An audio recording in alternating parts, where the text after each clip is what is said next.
आज भारत की स्वर सम्राज्ञी लता मंगेशकर जी का जन्मदिन है।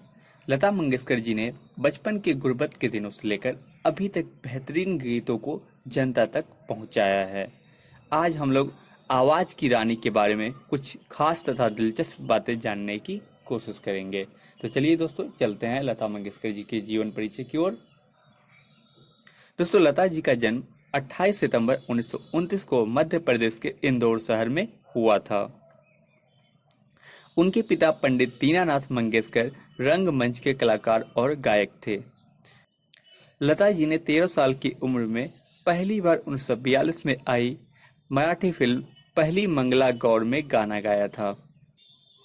लता मंगेशकर जी का पहले नाम हेमा हुआ करता था, मगर जन्म के 5 साल के बाद माता पिता ने इनका नाम लता रख दिया था। लता जी जब 13 वर्ष की थी तभी साल 1942 में उनके पिताजी का देहांत हो गया था। उनके पिताजी के देहांत के बाद परिवार की सारी जिम्मेदारियां लता मंगेशकर जी पर आ गई थी। सबकी जिम्मेदारियां खुद पर देख उन्होंने शादी का ख्याल अपने दिमाग से निकाल दिया। दोस्तों, लता जी को पहली बार मंच पर गाने के लिए 25 रुपए मिले थे। वह इसे अपने जीवन की पहली कमाई मानती हैं।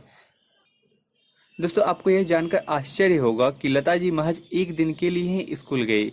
इसकी वजह यह रही कि जब वह पहले दिन अपनी छोटी बहन आशा भोसले को लेकर स्कूल गई तो अध्यापक ने आशा भोसले को यह कहकर स्कूल से निकाल दिया कि उन्हें भी स्कूल की फीस देनी होगी। बाद में लता जी ने यह निश्चय किया कि वह कभी स्कूल नहीं जाएंगी। हालांकि सिर्फ एक दिन के लिए स्कूल गई लता जी को न्यूयॉर्क यूनिवर्सिटी सहित 6 विश्वविद्यालयों में मानक उपाधि से नवाजा गया है। साथियों, बचपन में लता जी को रेडियो सुनने का बहुत शौक था। जब वो 18 वर्ष की थी तब उन्होंने अपना पहला रेडियो खरीदा और जैसे ही रेडियो ऑन किया तो के.एल. सहगल की मृत्यु का समाचार उन्हें प्राप्त हुआ। बाद में उन्होंने वह रेडियो दुकानदार को वापस कर दिया।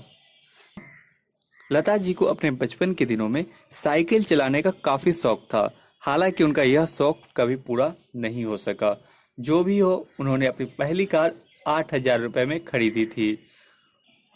दोस्तों, आपको जानकर रोचक लगेगा कि लता मंगेशकर जी को मसालेदार भोजन करने का बहुत शौक है और एक दिन में वह तकरीबन 12 मिर्च, जी हाँ बिल्कुल आप सही सुन रहे हैं, 12 मिर्च वह एक दिन में खा जाती हैं। उनका मानना है कि मिर्च खाने से गले की मिठास बढ़ जाती है। यूं तो उन्होंने अपने सिने करियर में कई नामचीन अभिनेत्रियों के लिए गायन किया है, लेकिन अभिनेत्री मधुबाला जी जब फिल्म साइन करती थी तो अपने कॉन्ट्रैक्ट में इस बात का उल्लेख करना नहीं भूलती थी कि उनके गाने लता जी ही गाएंगी। लता जी को मेकअप पसंद नहीं है, हालांकि उन्हें डायमंड रिंग पहनने का बहुत शौक है। उन्होंने अपनी पहली डायमंड रिंग वर्ष 1947 में 700 रुपए में खरीदी थी। क्या आपको पता है कि लता मंगेशकर जी को नंगे पांव गाना गाने की आदत है? जी हाँ, वो जब भी कोई सॉन्ग रिकॉर्ड करती हैं तो उस समय अपनी चप्पल उतार देती हैं। दोस्तों, आपको जानकर बेहद ही आश्चर्य लगेगा कि लता जी जब 33 साल की थी तो उन्हें किसी ने जहर देकर मारने की कोशिश की थी। यह बात 1962 की है। एक सुबह जब वो सोकर उठी तो उनके पेटों में काफी तेज दर्द हो रहा था। उन्हें उल्टियां हुई जिसमें हरे रंग का पदार्थ था। वह हिलने की हालत में भी नहीं थी। शरीर में उनके काफी तेज दर्द था। इस दौरान डॉक्टर को बुलाया गया। डॉक्टर ने जांच करके बताया कि उन्हें जहर दिया गया था। ऐसा कहा जाता है कि जिस दिन उल्टियां हुई उस दिन उनका रसोइया नौकरी छोड़ गया था और बचे हुए पैसे लिए बगैर ही वह भाग गया। इस घटना के बाद उनकी छोटी बहन उषा मंगेशकर जी ने घर की रसोई का काम अपने हाथों में ले लिया। दोस्तों, लता मंगेशकर जी ने 1942 से अब तक लगभग 7 दशकों में 3 पीढ़ियों की अभिनेत्रियों के साथ काम किया है। उन्होंने 1000 से भी ज्यादा हिंदी फिल्में और 36 से भी ज्यादा भाषाओं में करीब 30,000 से ज्यादा गाने गाए हैं। दोस्तों, लता मंगेशकर जी को 1969 में पद्म भूषण, 1989 में दादा साहब फाल्के अवार्ड, 1999 में पद्म विभूषण और 2001 में भारत रत्न से भी नवाजा जा चुका है।